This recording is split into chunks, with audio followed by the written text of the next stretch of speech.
Far away from the shining worlds of the galactic core, there was a forgotten mining planet named Valan 9. The planet had no beauty, no soft skies, no music in the wind. Only red dust, echoing machines, and tunnels that reached deep into black stone. The miners who worked there were mostly low-class aliens from dozens of species, sent to dig until their hands broke or the company found new veins of or somewhere else. Among them lived a quiet worker named Varek. He was thin, with grey skin and tired eyes that had long forgotten how to dream. Every day was the same. Wake before the suns, carry heavy drills, work until the horns called for rest, sleep in the metal barracks that smelled of oil and fear. He spoke little and never argued. The overseers liked that. Obedience was survival here. But even on worlds like Valan 9, strange things could happen. One evening, as the twin suns sank behind the jagged hills, Varek was the last to leave the tunnels. His shift had gone late because one of the plasma drills jammed, and he volunteered to fix it, not because he cared, but because it meant he could avoid the crowded mess hall for a while. The others were loud, cruel, and always laughing at someone weaker. He preferred silence. He repaired the drill, sealed the shaft door, and started back toward camp, his boots crunching in the dust. That was when he heard it. A faint sound, not mechanical, not wind, but something alive. It was a soft groan carried through the dry air. He froze, his heart pounding. Wild creatures lived in the wastelands, and most could kill a miner in seconds. But this sound was different. It was wounded.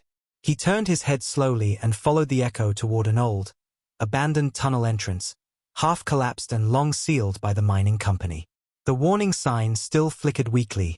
Danger, unstable shaft. Varek hesitated, then stepped closer, drawn by curiosity and something he couldn't name. The air smelled of metal and burned ozone. Inside the shadows, he saw movement, a figure slumped against the rocks.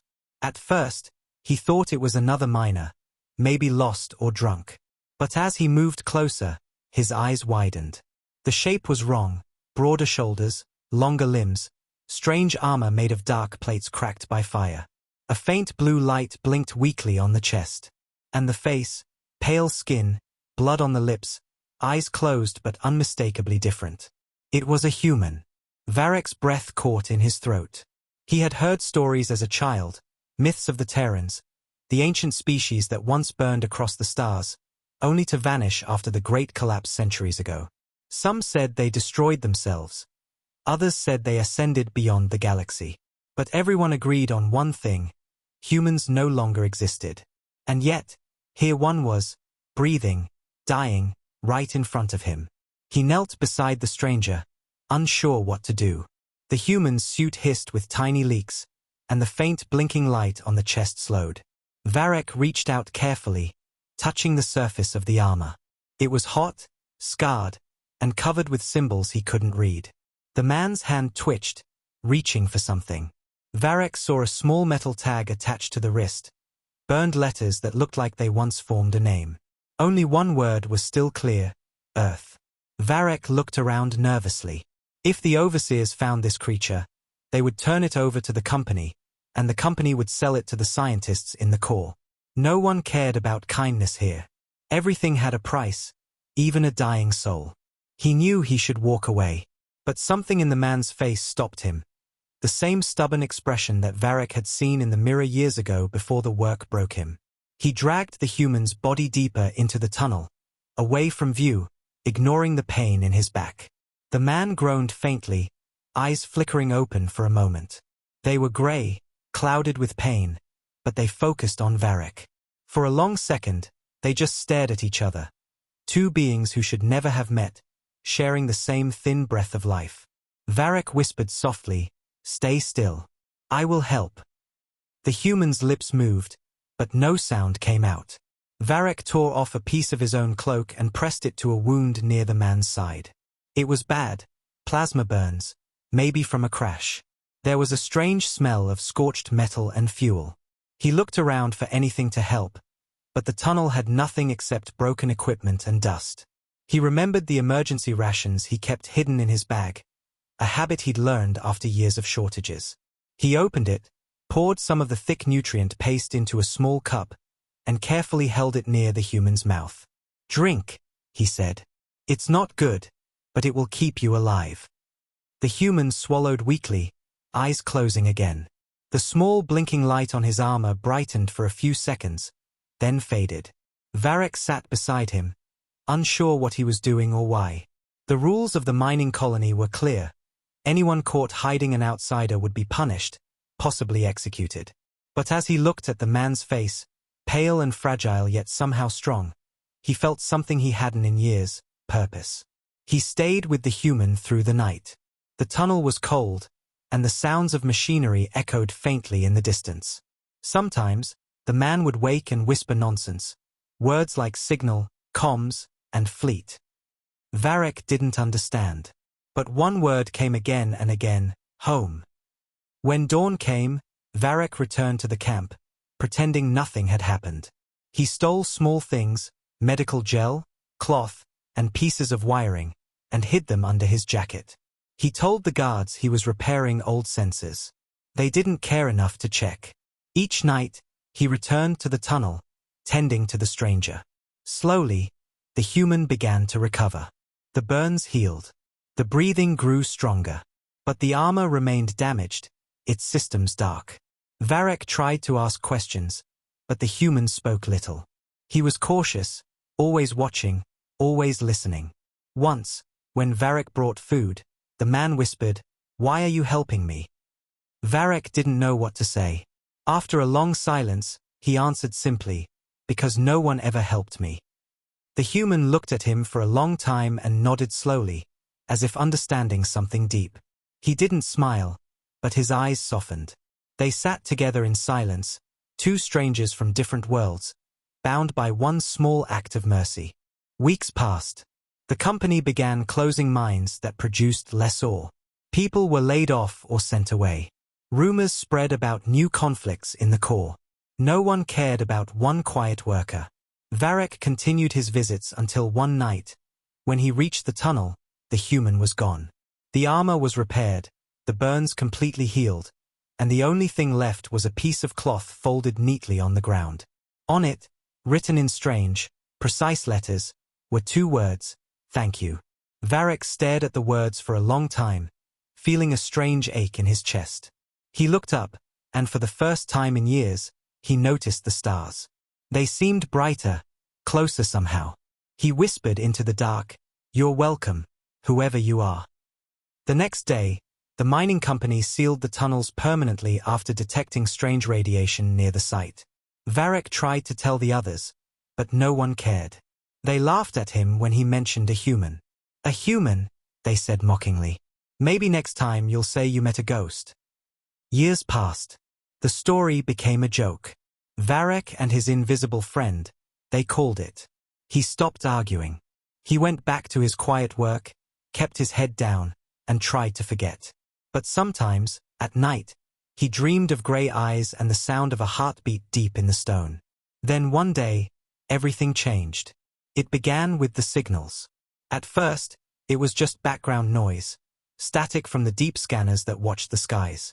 But technicians noticed patterns. The frequencies pulsed rhythmically, almost like breathing.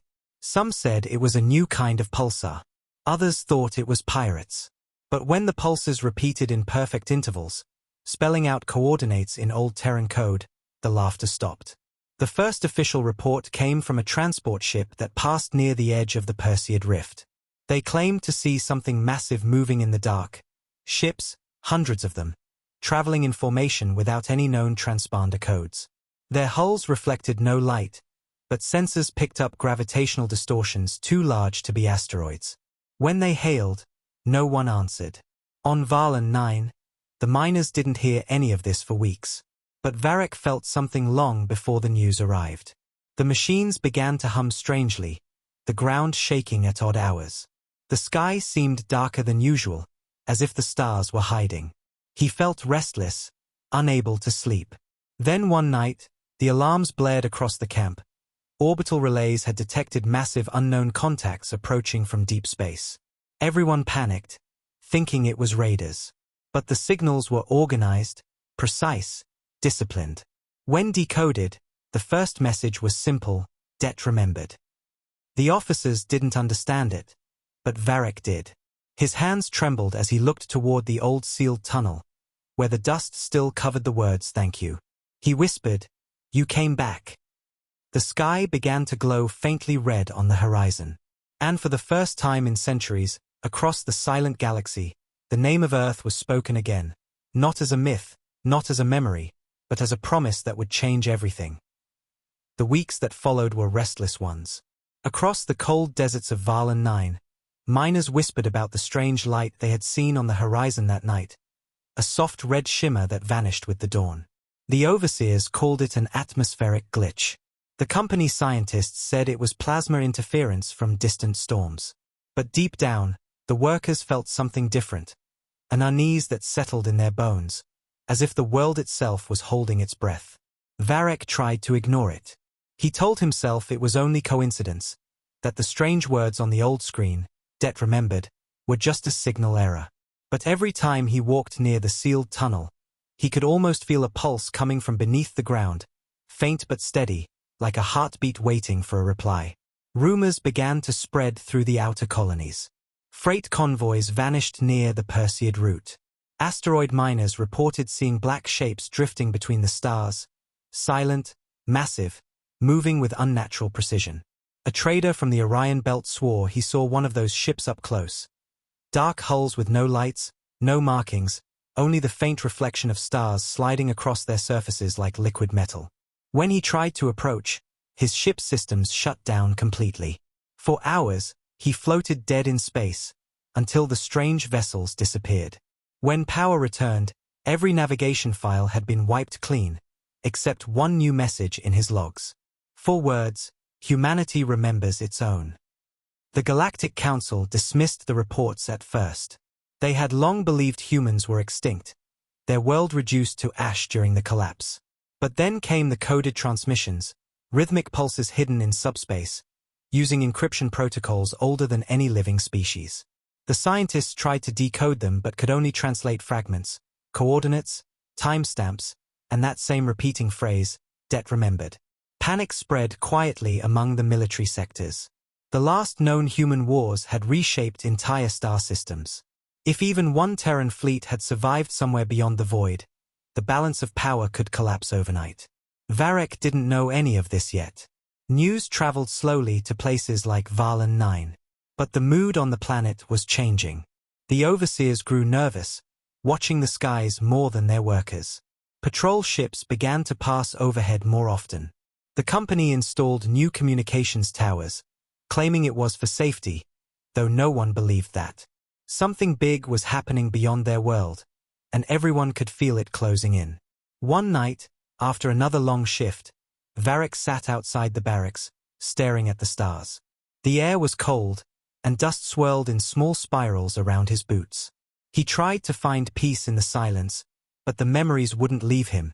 The human's face, the broken armor, the words "thank you."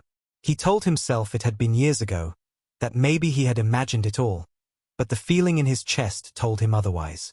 When he closed his eyes, he could still see those gray eyes looking back at him, filled with quiet strength and pain. The next morning, the camp woke to a strange sight. The sun had barely risen when the sky flickered with streaks of light, not shooting stars, but controlled descents. Small crafts, like metal comets, burning through the upper atmosphere before vanishing. The workers pointed and muttered among themselves, but the supervisors ordered everyone inside. No explanations. No news reports. Just fear. That night, every channel on the colony network went dark for 3 minutes. When they returned, the company logo was replaced by a new emblem, a circle of fire around a single star, and beneath it, words written in Old Terran Standard, "Signal received." Varric couldn't breathe when he saw it. He went to the sealed tunnel, brushed away the dust, and felt the vibrations again, stronger now. The stone seemed alive. He knelt down, pressing his hand to the surface, whispering, "Is it you?" The cold rock gave no answer, but the hum deepened, slow and steady, like something awakening. Elsewhere in the galaxy, the pattern continued.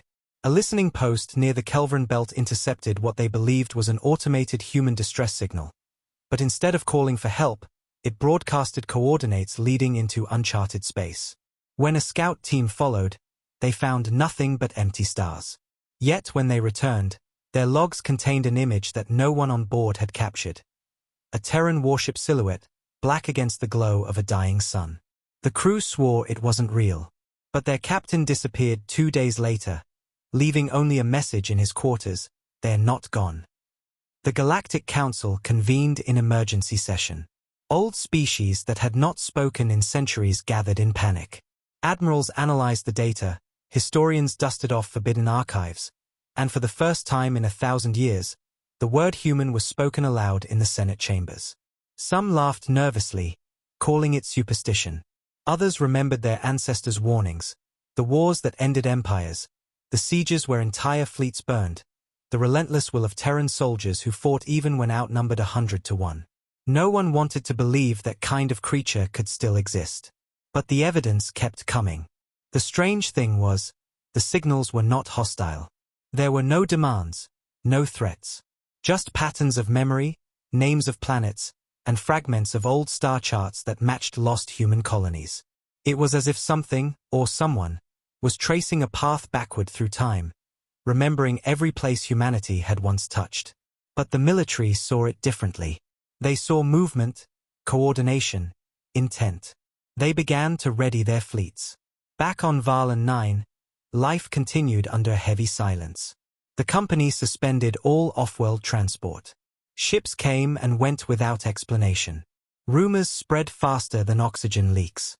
Some said war was coming. Others said the end of the galaxy had begun. A few whispered that humans had returned not to conquer, but to judge. And somewhere in that noise, Varek became the center of quiet attention. A few workers remembered his old story, the dying human he claimed to have found years ago. At first, they mocked him again, but their laughter carried unease this time. "Maybe your friend's coming back," one sneered nervously. Varek didn't answer. Deep inside, he already knew.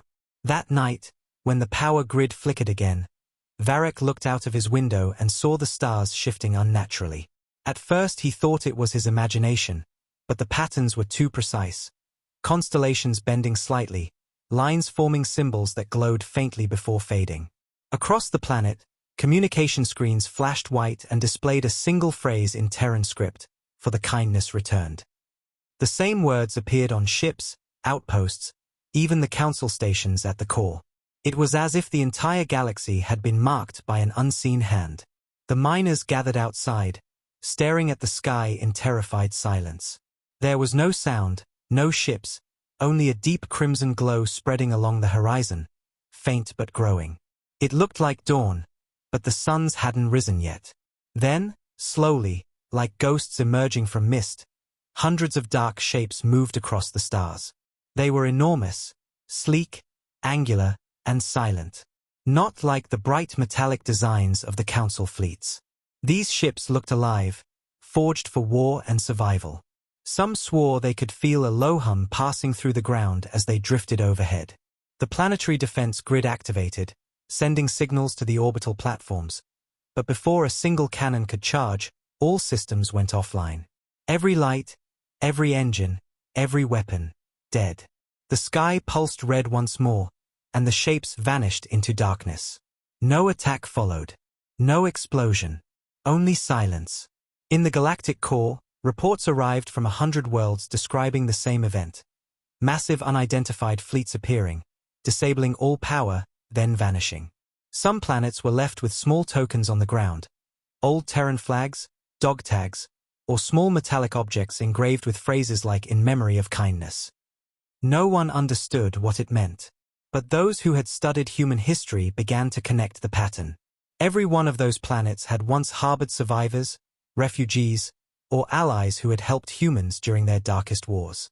Now, centuries later, someone had not forgotten. Varek received his own sign the next morning. As he walked toward the mines, he saw that the sealed tunnel was open again. The heavy door, untouched for years, had been melted cleanly through, leaving the edges smooth as glass. Inside, The air felt warm and alive. He stepped carefully, heart pounding, until he reached the place where he once found the human. On the ground lay a single object, a small metallic emblem shaped like a circle around a star. It pulsed faintly with blue light. When he picked it up, a quiet voice filled the tunnel, calm and familiar, debt remembered, kindness repaid. Varric fell to his knees, tears running down his grey cheeks. The sound faded, leaving only the echo of the human's voice in his memory. The galaxy might not understand what was coming, but he did. This was no invasion, no random ghost fleet. It was gratitude, terrible, immense, and unstoppable. Humanity had returned, not as victims, not as myths, but as something far greater than before. Outside, the red light grew brighter. Across space, fleets were moving, precise, unstoppable, silent. And somewhere, beyond the edges of known charts, a command echoed through the void, carried by thousands of Terran ships. It was not shouted. It was not angry. It was calm, clear, and absolute. Repay the kindness. On that day, every radio, every sensor, every living thing that could hear the stars felt it. The sound of humanity awakening from its long silence. And those who once mocked the stories now whispered a single truth in fear and awe. The humans had never been gone. They had only been waiting for a reason to return. The red light came first, slow and quiet, like the blood of the sky rising over the dead mines of Valan 9. It began as a soft shimmer at the horizon, but within minutes, the color deepened until the whole upper atmosphere glowed like liquid fire. The miners stopped working, the machines went silent. Even the winds paused as if the planet itself was holding its breath. Varric stood among them, his eyes fixed on the heavens, heart beating faster with each passing second. He had seen this light before, not with his eyes, but in his dreams. It was the same glow that filled the dying human's armor when he whispered those last words. Thank you. Now that light covered the entire sky. At first, no one knew what they were looking at. The overseers shouted for calm, their voices shaking. The company broadcasted emergency alerts, claiming it was an atmospheric flare. But no flare lasted this long, and no flare carried sound. A deep, low hum rolled through the air, powerful enough to rattle metal walls and make dust jump from the ground. It wasn't thunder. It was something larger, older, and alive. The miners clutched their ears as the hum became a steady rhythm, one beat, then another, like the pulse of a sleeping giant waking beneath the stars. Then came the shadows. Shapes began to move across the crimson clouds, not meteors, not ships that anyone recognized, but vast dark silhouettes, gliding silently, blocking out the suns. The first of them emerged above the northern ridge, massive enough to eclipse half the horizon. Its hull was black and scarred, angular and alien, yet somehow familiar. It bore no lights, no insignia, only faint glowing lines that pulsed in sync with the deep hum echoing through the air. Behind it, dozens more followed, stretching across the sky like a tide of living darkness. Every few seconds, lightning arced between them, white-blue veins cutting through the red sky. The company's defense grid tried to activate. Power conduits roared, cannons turned, targeting systems locked on. But before a single weapon could fire, everything went dead. Generators failed. Lights flickered out. Every screen on the planet went black, then displayed a single message in glowing white letters. One act of mercy was not forgotten. The workers fell to their knees, praying to gods they didn't believe in. Some screamed that the end had come, others whispered the old name, the one that hadn't been spoken in centuries, Terran. Varric just stood there, trembling, unable to look away. He felt no fear, only awe. The light reflected off his grey skin, and tears rolled down his face. He whispered softly, "You came back." Orbiting above, the Terran Armada spread across the planet like a constellation of steel. Their ships varied in size and design, some small and sleek, others colossal leviathans miles long, their surfaces covered in scars of ancient battles. Every ship moved in perfect silence, coordinated with impossible precision. They didn't broadcast demands, didn't open fire, didn't send warnings. They simply appeared, filling the void with their presence. To those who looked up, it felt like being judged by something far beyond mortal comprehension. Across the galaxy, the same sight repeated. Dozens of frontier worlds awoke to find their skies burning red, their systems frozen, and Terran ships watching from orbit. Some governments ordered counterattacks. Their fleets launched, proud and defiant. But when they reached the edge of the human formations, their weapons failed, their engines cut off, and their ships drifted helplessly until a soft voice came over the comms. This is not your war. Leave. And then, power returned. Not a single Terran weapon fired. Not one enemy died. Yet entire militaries surrendered without being asked. In the Galactic Council, chaos erupted.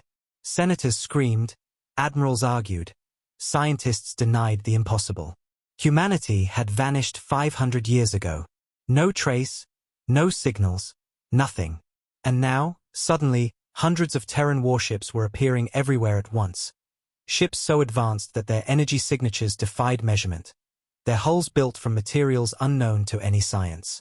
Some whispered that they weren't even ships anymore, that they were something evolved, fused with the very fabric of space. Transmission logs flooded the Council's networks, each carrying the same pattern, a soft pulse, followed by coordinates and one phrase repeated endlessly, Det remembered.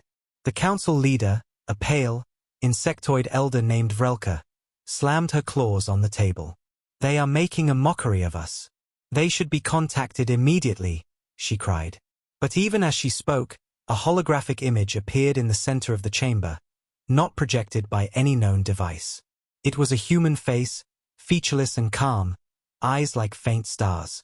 The voice that followed was steady and emotionless. We remember, it said. We repay. The kindness of one has been returned to all. Then the image vanished, leaving the council chamber bathed in silence. No one dared to speak. Back on Varlan 9, the Terran ships began to move again. Slow at first, then faster, forming precise geometric patterns across the sky. From the ground, it looked like an enormous symbol was being drawn in light. A spiral of crimson and gold, glowing brighter until the desert lit up like day. The hum deepened, and then, for the first time, sound filled the air, not a mechanical noise, but voices. Thousands of human voices, overlapping, whispering words in languages long forgotten. Some of the miners fainted from the pressure, others covered their heads. But Varric stood still, listening. Among the countless whispers, he heard one that cut through all the rest, the same voice from the tunnel years ago. Varric. He turned around wildly, eyes wide. The sound was inside his head, clear and calm. You helped me, the voice continued. Now we help them. You showed mercy when none would. You reminded us what we were. Varric fell to his knees, tears flooding his eyes. The voice was unmistakable. The human he had saved, alive, somewhere among those ships. The hum grew louder until it felt like the world itself was shaking apart. And then, suddenly, the sky erupted in light. It wasn't an attack. It was something far stranger, a curtain of radiant energy washing across the planet. Every piece of corrupted machinery repaired itself. Every dying plant began to bloom. The broken mines glowed with new light. The air became clean. It was as if the Terran ships had undone centuries of decay in a single heartbeat. When the light faded, silence fell again. The ships hovered motionless above the world, their hulls shining faintly gold under the red sky. Then, one by one, they turned away. No destruction, no conquest, only quiet departure. But before the last ship vanished into the stars, a beam of soft blue light shot down toward the ground, stopping just above the old mining tunnel. Varric stumbled toward it, drawn by instinct. Inside the light, something floated down slowly, a small metallic object that landed gently in the dust. Varric picked it up and gasped. It was a medallion, engraved with symbols he could now somehow understand. One word glowed brighter than the rest: home. He held it close, whispering through trembling lips, "Thank you." The medallion pulsed once, as if answering him. That same night, messages spread across the galaxy. Terran fleets had appeared in over 200 systems, performed acts of restoration, healed wounded worlds, and left without explanation. The Council tried to call them, to negotiate, to beg for answers. No reply came. Only that same message pulsing through every relay, every frequency, every mind. One act of mercy was not forgotten. But not every world had shown mercy in the past. And soon, those who once enslaved or destroyed human refugees began to feel a different kind of presence in their skies. Blacker ships, colder light, and no red glow of mercy, only silence before annihilation. Varek didn't know any of that yet. He only knew that his sky had changed forever. The air still hummed faintly, as if the stars themselves were whispering secrets.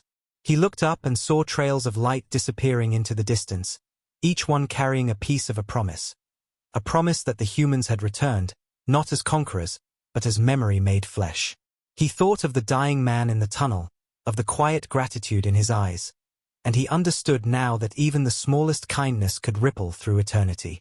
As the last of the crimson faded from the sky, Varek closed his eyes and whispered into the wind, "You kept your word." And somewhere beyond the reach of his voice, in the endless dark between stars, an admiral aboard the lead Terran dreadnought smiled faintly and said, "Always." And the galaxy trembled as the humans moved again, not in war, but in remembrance. The sky, once red with warning, was now marked forever by their light. In the heart of the galaxy, far from the chaos of the border worlds, stood the great city of Elsirion, a world made of glass and light, home to the Galactic Council itself. From orbit, the city looked peaceful, like a crown floating on clouds. But peace was an illusion now. The council chambers, once filled with calm debates and prideful laughter, had turned into a storm of fear. Every screen in the hall glowed red with incoming reports. Fleets gone silent, colonies filled with strange energy readings, planetary systems paralyzed by invisible interference. And everywhere, the same three words appeared again and again: debt remembered. The council's high hall was built to hold thousands, and that day, it was full to the edge. Dozens of species gathered, speaking in hurried voices, each trying to be louder than the rest. The air shimmered with heat and panic. No one could understand how this was possible. Humanity was gone. That was history, a closed chapter. For 5 centuries, the galaxy had told the same story. Humans destroyed themselves in their greed and pride, leaving behind ruins and ash. Yet the evidence now defied every belief. Hundreds of Terran ships were seen across multiple sectors, moving with impossible precision, operating with technology beyond anything known. At the center of the chamber, the Supreme Chancellor Vrelka stood, her tall insectoid frame trembling slightly under the harsh white light. "We must remain calm," she hissed, her metallic voice echoing across the marble floor. "We face an unknown power, but panic will only." "Unknown?" interrupted Admiral Kayla of the Drask Dominion, his deep, booming voice shaking the room. "Do not insult our intelligence, Chancellor. We all know what we are dealing with. The Terrans have returned." A wave of murmurs rippled through the hall. The word Terran had not been spoken here for generations. For some, it brought memories of admiration. For others, nightmares. Vrelka raised her voice, sharp and strained. "Impossible. Humanity fell. The great collapse ended them." "Ended them?" Kayla growled. "Do you truly believe a species that turned planets into fortresses, who fought the combined might of 10 empires and still refused to die, simply vanished? You saw their ships, their precision. They have been preparing, waiting." Another counselor, a scholar from the Lurati system, stood up nervously. His translucent skin glowed faintly as he adjusted his data slate.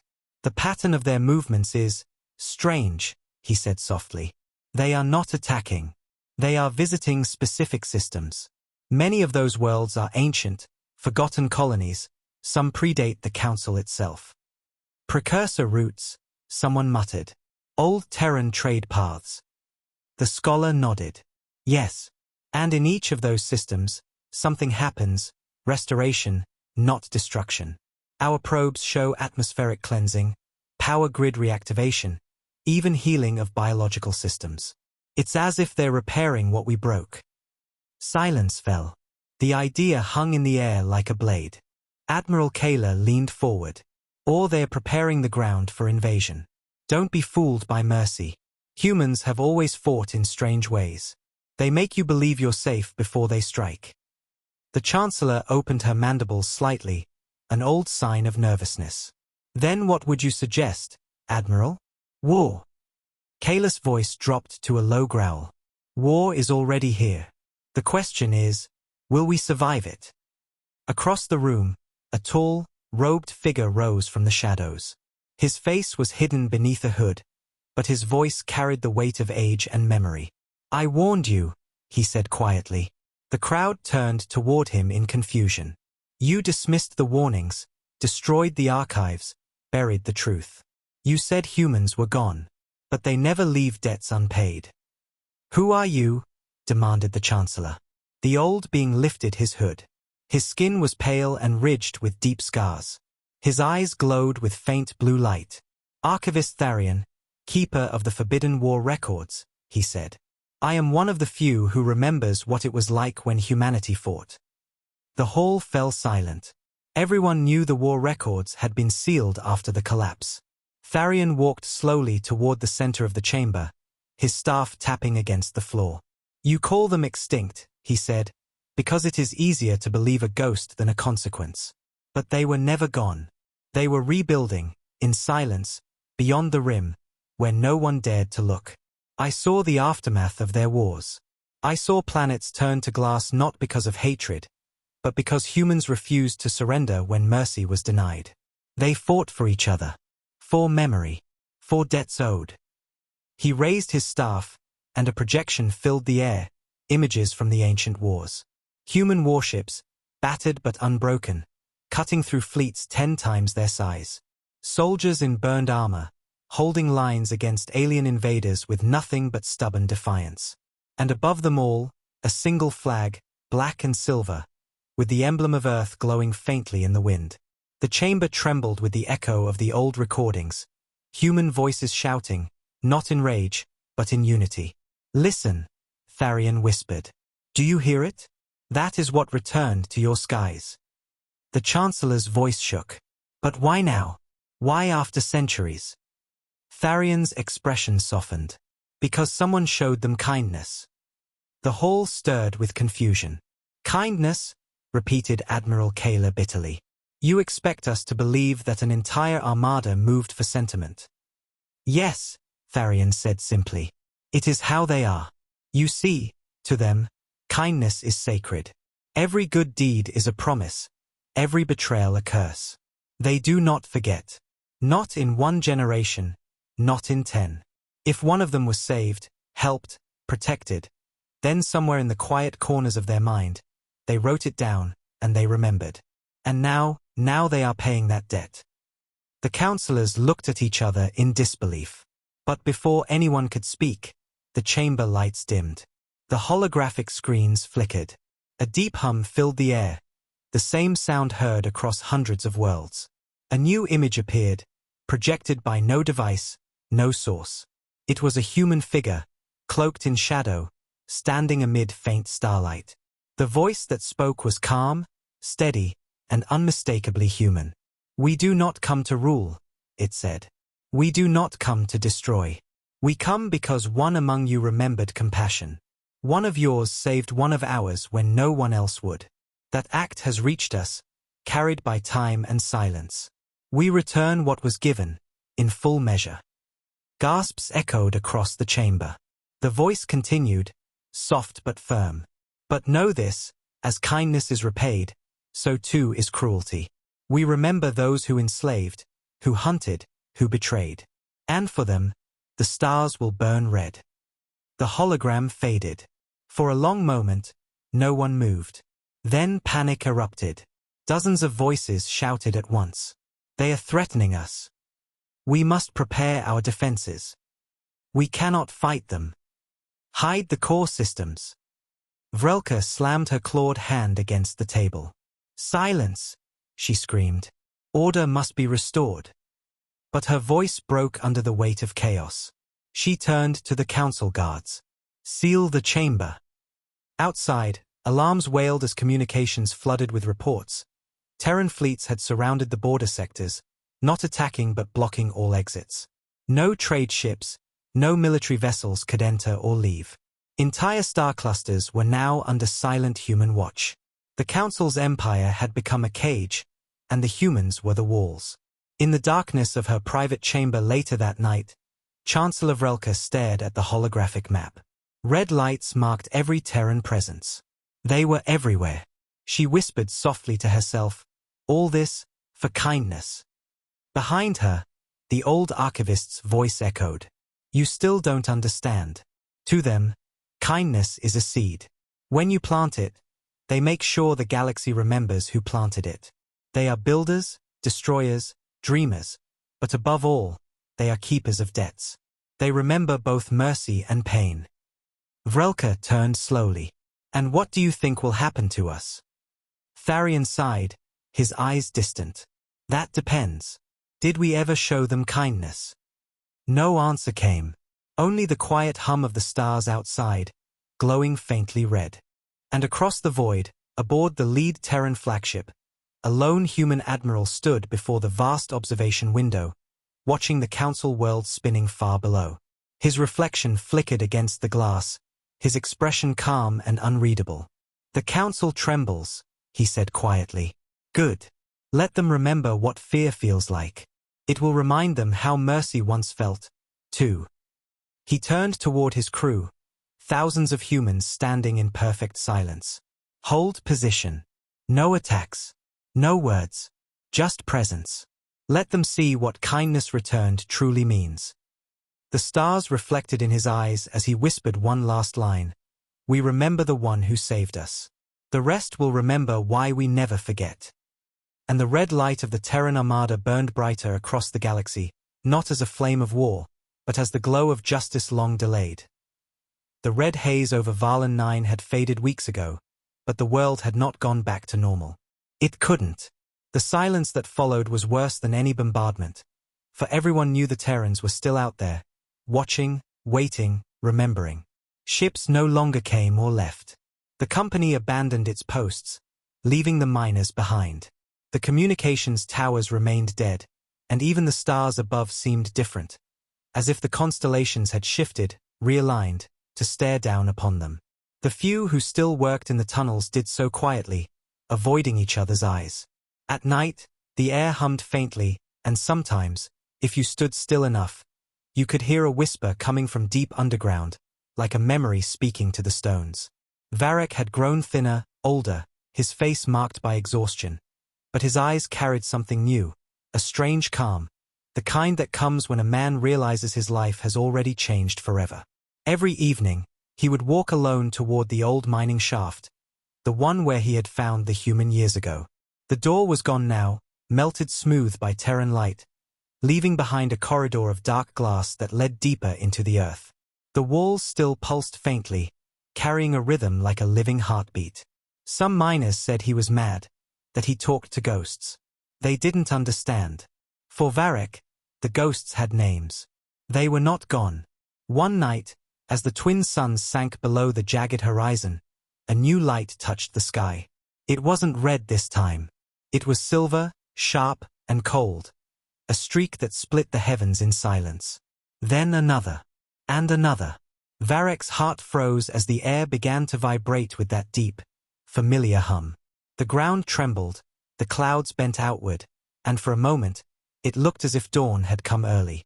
Then the shadows appeared, ships, hundreds of them, breaking through the upper atmosphere like falling stars.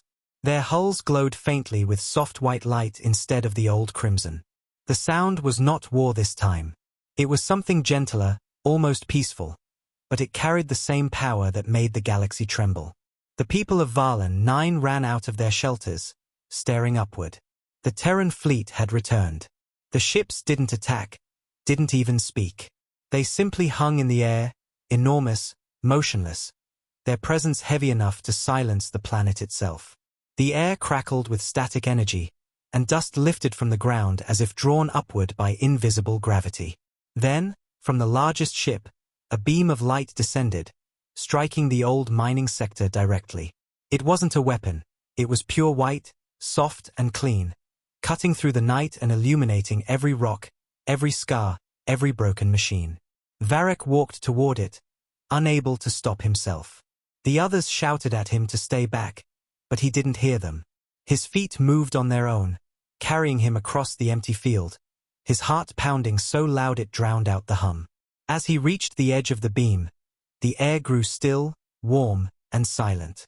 The dust floated like snow around him. Then, through the light, a shape began to descend. A small landing craft, smooth and metallic, no markings, no noise, only purpose. It touched the ground gently, and the light faded until only the stars remained above. A ramp lowered, steam spilling across the stones. For a few seconds, nothing happened. Then footsteps echoed, slow, heavy, deliberate. From the shadows of the ship, a tall figure appeared, armored in the same black plating Varric remembered, though cleaner now, glowing faintly with blue lines along the joints. The helmet was sleek, the visor reflecting the planet's moons. The soldier stepped forward, silent, until he stood only a few feet away. Varric's throat tightened. His legs shook. The air between them felt charged with history itself. The armored figure stopped, then slowly reached up and removed his helmet. The face beneath was human, unmistakably human. Pale skin marked by faint scars, gray eyes that burned with quiet strength. The same eyes Varric had seen long ago in that dark tunnel. The same man he had saved. Older now, harder, but alive. Varric's lips trembled, no sound coming out. The human looked at him for a long time before speaking. His voice was deep, steady, and filled with emotion that words could barely carry. "You helped me when no one else would," he said softly. "I was dying, forgotten by my own kind, and yet you gave me life. You reminded me that mercy still existed in the galaxy." Varric's vision blurred. The man reached into his armor and pulled out a small medallion. He held it in his gloved hand, and the faint light from it reflected off Varric's face. "We remember our debts," the human said. "Even one act of kindness ripples through generations. Because of you, a life was saved. And from that life, a fleet was born." He stepped closer and placed the medallion gently in Varric's hand. It was engraved with 2 words, he remembered. The letters glowed faintly with Terran script and Varric's own alien language intertwined. He felt the weight of it, more precious than any treasure, more powerful than any weapon. He remembered, Varric whispered, his voice shaking. The human smiled faintly, a ghost of warmth behind the steel of his expression. "We never forget," he said. Then he turned his gaze toward the sky, where the Terran armada shimmered like silver fire. "You gave mercy to one. Now mercy will spread to millions." Varric's knees gave out. He fell to the ground, clutching the medallion to his chest as tears streamed down his face. The human watched quietly, then raised his wrist to his mouthpiece. "Command," he said calmly. "The debt is fulfilled. Proceed with restoration protocol." High above, the fleet shifted formation. Lines of light spread across the horizon, weaving through the clouds like veins of gold. The atmosphere shimmered, and rain began to fall. Not acid rain like the old storms, but clear, pure water. It hit the ground softly, washing away years of dust, soaking into the soil that hadn't seen life in decades. The dead plants began to sprout again, their green leaves glistening under the new dawn. The miners who had gathered nearby fell to their knees, some crying, some laughing, as the desert turned into living land before their eyes. Varric looked up, rain running down his face. The human stepped back toward his ship, placing the helmet under his arm. "This world was kind once," he said quietly. "Now it will be again." He paused, looking over his shoulder. "Goodbye, Varric. The stars will remember you." Before Varric could respond, the soldier walked up the ramp, and the door closed. The ship rose slowly, surrounded by a column of white light. Then it vanished into the sky, joining the silent formation above. For a long time, Varric stayed on his knees, staring upward.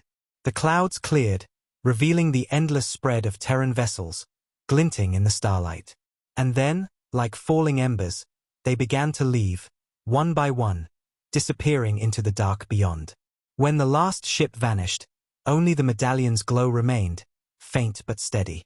Varric held it close, whispering, "Thank you, my friend." Around him, the air was filled with life again. The scent of rain, the sound of wind through new grass, the quiet hum of machines beginning to work on their own. The Terrans had not destroyed his world. They had given it back. Far above, across the galaxy, other worlds began to change too. The Terran fleets moved in silence, visiting old battlegrounds, ruined colonies, places forgotten by time. On each world, they left behind something: clean air, fertile soil, repaired machines, healed people. It was not war. It was balance. Kindness returned, in the language of gods. But not all worlds received mercy. In the darker corners of space, where once humans had been enslaved or slaughtered, the Terran ships did not bring rain. They brought silence. Those stars stopped shining, their light swallowed by the cold. No transmissions came out. No survivors. The message was clear: humanity remembered everything, both the light and the darkness. Back on Valen 9, life began again. The miners rebuilt their homes, planted crops, and learned to speak softly about what they had witnessed. They never saw the Terrans again, but sometimes, late at night, when the wind blew from the east, they could still hear that deep hum beneath the earth, steady, protective, alive. Varric grew old under the new sky. Every morning, he visited the old shaft, now covered in wildflowers, and sat quietly, holding the medallion. He would stare at the stars, waiting, though he never expected them to return. He didn't need to. They had already given him everything, proof that mercy mattered, that even the smallest act could outlive empires. One night, as he sat alone beneath the twin moons, a faint streak of silver crossed the sky. It moved slowly, gracefully, before fading beyond the horizon. Varric smiled, his tired eyes glimmering. "You're still watching," he whispered. And somewhere far beyond that small world, aboard a massive Terran dreadnought drifting through the void, a quiet voice spoke to the admiral on the command deck. "Sir, we've passed the Valen sector. Restoration complete. What are your orders?" The admiral stared at the stars, his face lit by their cold light. "We move on," he said softly. "There are more debts to repay." The bridge fell silent, save for the soft hum of the engines. Outside, the endless stars stretched on forever. Each one a story, each one a memory, each one waiting for humanity's light to return. And so, in the darkness of a galaxy that once forgot mercy, a single act of kindness had lit a fire no empire could ever extinguish. When the Terran fleets vanished from the skies, the galaxy did not breathe in relief. It held its breath in fear. Their silence was louder than any weapon. Entire sectors waited, their communication networks alive with one question: what did humanity want? No empire dared to answer. No government dared to move first. From the core worlds to the outer dust colonies, everyone had seen the light, everyone had heard the hum, everyone had read those same words that now circled through every frequency. Det remembered. The council tried to control the news, shutting down the open channels, calling it an anomaly, but truth travels faster than light when it rides on fear. Merchants whispered it over static radios, miners carved it into stone walls, soldiers muttered it under their breath before sleep. The humans had returned, and they were watching. Across the 1,000 systems, Terran ships appeared and disappeared like ghosts. They came without warning, leaving no destruction, only changes. Machines that had rusted for decades suddenly worked again. Poisoned rivers turned clear overnight. Entire power grids restored without explanation. On the farming moons of Elosia, crops sprouted in days. On the frozen stations of Marath, life support returned after centuries. The humans did not speak, but their message was written in every miracle. Mercy remembered, kindness repaid. Yet on the worlds that once enslaved or betrayed human refugees long ago, there were no miracles. There was only darkness. Their beacons went silent, their stars dimmed, and anyone who passed near their systems reported seeing black shapes drifting quietly among the debris, waiting. The galaxy understood. Mercy was not endless. In the grand halls of the council, panic became desperation. The Chancellor ordered fleets to be built, alliances to be reforged, but the admirals refused to leave port. They remembered what happened to the first who resisted. Their weapons dead, their ships drifting, their crews staring at endless Terran light until they begged to surrender. Some worlds tried to send peace envoys. Their ships reached the edge of human space and vanished, then returned days later, unescorted, unharmed, with their hulls painted in silver words. Kindness returned. Inside, every crew member was asleep, untouched, dreaming of blue oceans they had never seen. The message spread faster than any fleet. It wasn't carried by signals. It was carried by acts. Terran drones delivered food to refugee planets, rebuilt medical stations, and left before anyone could speak. But they also placed warning beacons around warlike empires, pulsing red and cold, cruelty remembered. Whole species froze their expansion, terrified that any step forward might be judged. Children in the core worlds began to ask who the humans were, and parents answered in whispers, "They were like us, only they remember longer." On Valan 9, Varek's world now bloomed with green fields and rain. For the first time in living memory, the air smelled of life. He spent his days helping others rebuild, his nights beneath the stars, watching for that faint silver trail. Sometimes, he spoke to the medallion the human had given him. "They are still afraid of you," he said softly. "But they don't understand. You didn't come for fear." The medallion would pulse once, as if answering. One evening, as the suns fell behind the ridges, the sky shimmered again. Not warships this time, only a single light streaking across the heavens. It passed overhead, slow and graceful, then vanished beyond the clouds. A gentle voice filled his mind, calm, human, distant. "The message is delivered. The galaxy will remember." On the other side of the galaxy, aboard the Terran flagship Eidolon, the admiral stood before the great observation window. Around him drifted the armada, silent and endless. Reports came in, restorations complete on 73 systems, purges executed on 12, observation ongoing on all council sectors. The admiral nodded once. "Transmit the final broadcast," he ordered. A communications officer turned, eyes wide. "Sir, to whom?" The admiral's voice was steady. "To everyone." And then, through every device, every console, every beacon across the galaxy, a single transmission began. The voice was unmistakably human, calm, steady, filled with sorrow and power. "To all who hear," it said, "we are not gods, we are not conquerors. We are the children of Earth, and we remember. One of yours showed mercy when none would. Because of that, worlds now live. Because of that, our silence ends. Let this be our lesson to you all. Kindness is strength, mercy is power, memory is forever. If you would fear us, then fear what you have forgotten, your own humanity." For 10 seconds, the galaxy was utterly still. No engines roared, no transmissions broke the quiet, no one breathed. Then the stars themselves seemed to flicker, and the Terran fleets began to vanish once more, folding into light. In their wake, they left only peace and warning. Some cried, some prayed, some fell to their knees and promised never again to forget compassion. Others simply watched the stars and felt smaller than they ever had before. Varek heard the transmission echo through his small home. He closed his eyes, holding the medallion tight. "They remembered," he whispered. Outside, children ran in the grass, their laughter carrying across the fields that had once been dust. The night sky shimmered with faint trails of silver, like distant handwriting written across the heavens. Far beyond, on the edge of known space, the Terran armada regrouped near a dying sun. The admiral stood once more before the window, his reflection blending with the stars. "Message delivered," said his second officer. "What now?" The admiral's eyes softened. "Now we wait," he replied. "Kindness has been returned. The rest of the galaxy will decide what to remember next." He turned away, and the great ships of Earth began to move again, slow and silent, fading into the black sea of infinity. And as the last light disappeared, the galaxy exhaled at last, carrying one truth across every world, every mind, every heart.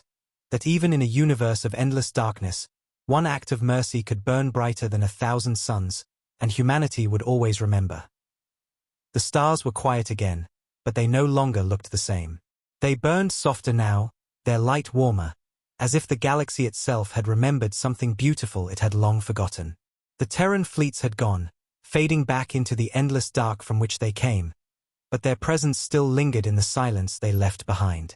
Planets that had once been gray now shimmered with color. Machines that had been dead for centuries hummed with new life. Across the great expanse, whole civilizations paused, realizing that they had witnessed something no history could ever describe. The moment when memory itself became mercy. On the council world of Elserion, the once proud halls stood in uneasy quiet. The banners of power still hung from the high pillars, but the light in the chamber felt smaller somehow, humbled. Chancellor Vrelka sat alone at the central table, staring at the empty space where the hologram of the human voice had once appeared. The message still echoed in her mind. Kindness is strength. Mercy is power. Memory is forever. She had spent her entire life ruling through fear, balancing empires with threats and trade, but now, fear had lost its meaning. What could power do against a species that asked for nothing, conquered no one, and yet could bring entire galaxies to their knees with silence alone? Around her, the counselors whispered among themselves. Some spoke of surrender, others of tribute. One young advisor said softly, "Perhaps we should learn from them." But the chancellor didn't answer. She rose slowly and walked toward the wide window overlooking the city. The skies above Elserion glowed faintly with golden lines, trails left behind by Terran ships. The sight filled her chest with a strange ache, a feeling she couldn't name. "We once thought mercy was weakness," she said quietly. "And now, mercy has become the strongest force in the universe." Far away, beyond the reach of council space, the world of Valan 9 bloomed like a jewel. The wastelands were gone. Rivers now cut through valleys of green, and the twin suns reflected off clear water where once there had only been dust. The old mining tunnels had collapsed, sealed by nature, and wildflowers grew where machines had stood. The air smelled of rain and earth. Children played in fields, their laughter echoing through the canyons. For them, the story of the Terrans was not fear, it was legend. Their parents told them at night of the silent fleet that came from the stars, not to destroy, but to give back. They told them about the man named Varric who helped a dying stranger and changed the fate of galaxies. Varric himself sat outside his small home, older now, his hands trembling slightly as he held the medallion close. The metal still glowed softly in his palm, its light steady as a heartbeat. He had outlived most of his generation, yet his mind remained clear. Every night, he would look at the sky and whisper, "You kept your word." And sometimes, when the wind moved just right, he could almost hear a faint answer, a deep hum carried from beyond the stars. One evening, as the suns began to set and the sky turned violet and gold, he saw it again. A single streak of silver cutting across the heavens, moving slow and graceful, leaving behind a long trail of light. It wasn't a meteor. It wasn't a ship. It was something in between, something divine. He smiled, his old eyes glimmering with tears. "Still watching," he murmured. The medallion pulsed once, bright and warm, and then faded. He closed his eyes and felt peace wash over him like sunlight.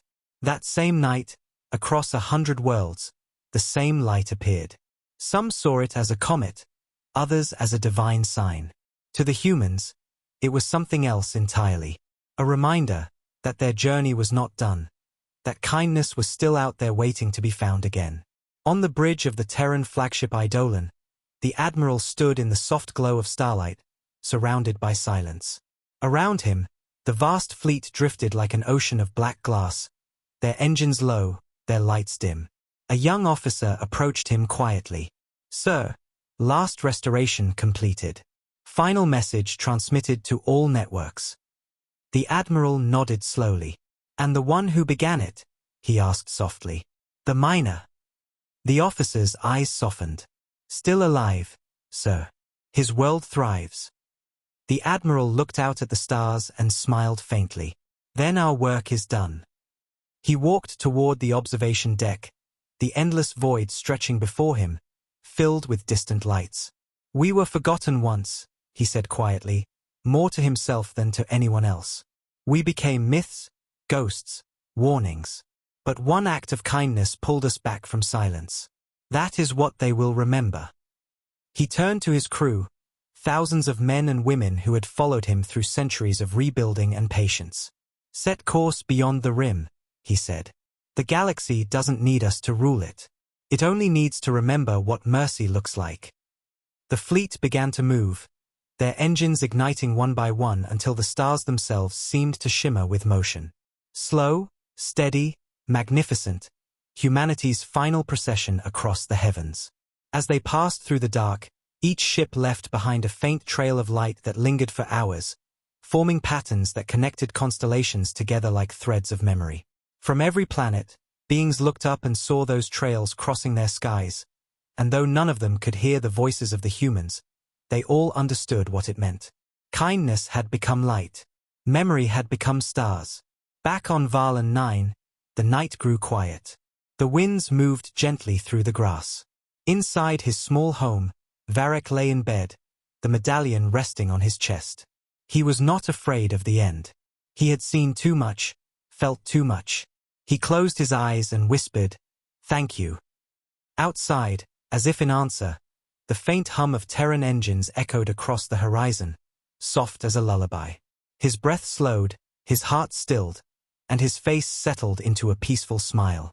The medallion's light went out, not in loss, but in completion. In that moment, something beautiful happened. Across the galaxy, every star flickered once, then burned a little brighter. On every world, for a heartbeat, the night glowed with a warmth that no sun could explain. The Terrans were gone, but their memory had fused with the cosmos itself. Every ship, every city, every life that had witnessed their return carried a piece of their light. In the centuries that followed, empires rose and fell again, but the story of the humans endured. Pilgrims whispered it in holy halls. Children repeated it in play. And every time someone chose kindness over cruelty, somewhere, a star shone a little brighter. No one ever found where the humans went. Some said they became light itself, guardians of the void. Others said they simply moved beyond, into the quiet between galaxies, waiting for another act of mercy to guide them home. But on one small planet, under twin suns and a sky that had once turned red, there stood a monument made of black stone. On its surface, in 2 languages, were written the same words, "One act of kindness can light the stars." And above that world, among the endless constellations, a single silver trail crossed the night, faint, eternal, and alive, a whisper from humanity itself, reminding the galaxy that they were still watching, still remembering, and still keeping their promise. Because humanity never forgets. Not pain, not war, and never, ever, kindness.